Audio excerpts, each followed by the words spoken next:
Good morning, good afternoon, good evening, however you have found me. I'm just so thankful that you have joined me today. It is the day after Thanksgiving here, where I live, and yes, our Christmas tree is up. We are trying to make the most of the season here in our household, and we decided to decorate a little early. And earlier as you watch this, you're going to see that I'm in a Christmas outfit. We had a Christmas tree lighting earlier, and I was getting ready for that. We had last month, I had mentioned I was cataloging all my whips, UFOs, planned, etc.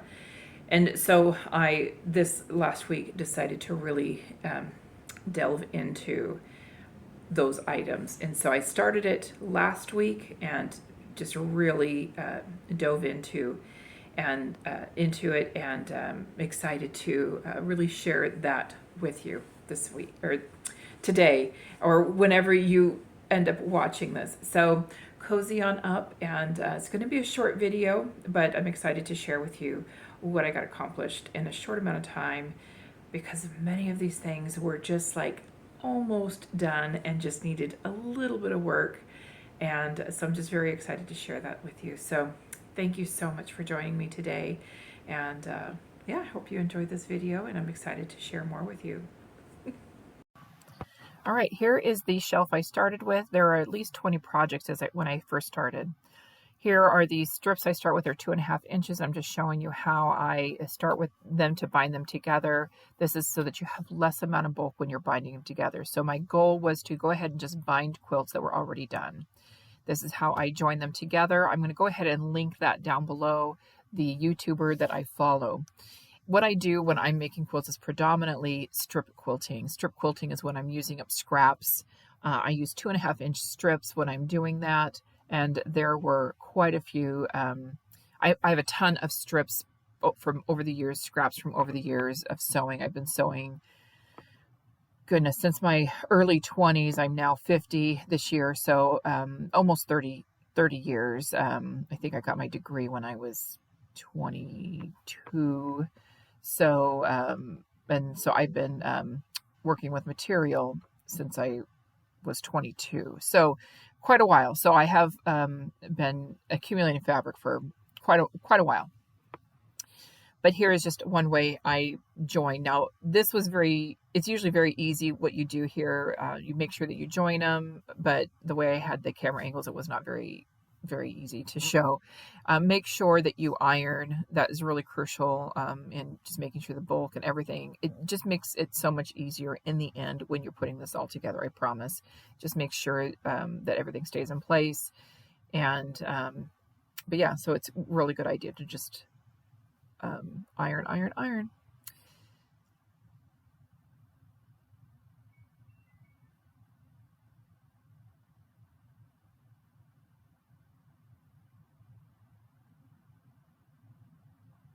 All right. One of the things I do is I like to roll up my binding. It just makes it easier to maneuver when I'm on the machine here.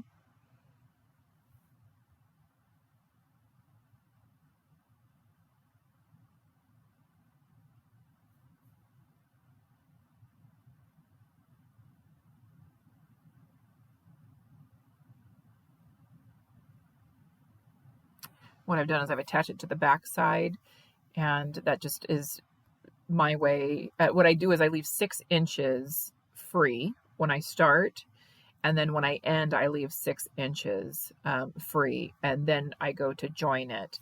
And again, I'll reference that in the description of who I follow, the link to that YouTuber who I follow of how to join it.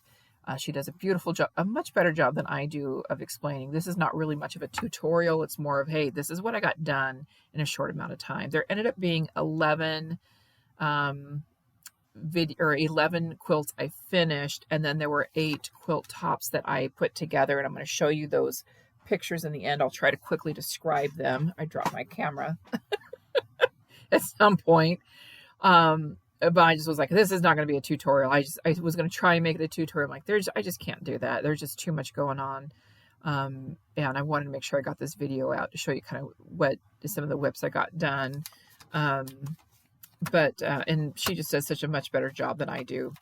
But I was excited because I started with 122 whips, and knowing I completed 11, that means I have 111 whips left to go. And then there's 8 that are ready to go to the senior center. Now, what I do is I like to put these all together. I use a cotton batting because it's thinner. To me, it's much easier to use, easier to sew together, etc., etc. And it does the job that you need to keep you warm. I love it. I don't like really a puffy quilt when I'm working with them. So peek through. Can you see? Can you see? No. See, filming, with just basic. I'm just using my phone is all I'm using here. Now I'm holding it so you can kind of see how I'm finishing it with one hand. And I'm left-handed, guys. So the machines are not designed for left-handed people. So the corner I keep really simple. And I know I'm all over the place here trying to tell you what I'm doing here. But I was excited. There was 122 items that I started with. 11 are finished, so I'm down to 111. There are 8 ready to go to the senior center to be quilted, and then when they come back, I will be able to finish those as well. We're coming up on the 11 that are finished, and then I'm going to show you the fun little pictures of each and every one. This first one is a table runner. I'm calling it the candy table runner with the webbing on the back. I love this one. It's a braided quilt. This one here is a wildlife with a star, I think is what it's called. This second one is another wildlife with pinwheel design. This one's just very simple, Noah's Ark, basically stripe. This one was already done for me. I just needed to bind it.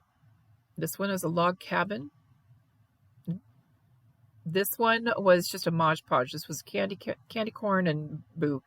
It was a scrappy one. This one is a fun little puppy one. I can't remember what this design was. This is another candy corn with a boo panel in it.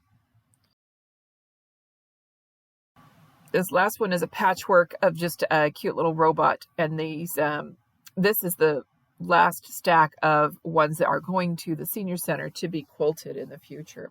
I'm not going to send them all at the same time, but there's 3 that I want to get in, and hopefully we'll have done by Christmas. So anyway, blessings to you. Thank you for joining me today, and I hope that you have a wonderful holiday season. And my next video up should be hopefully a gingerbread dress. So take care.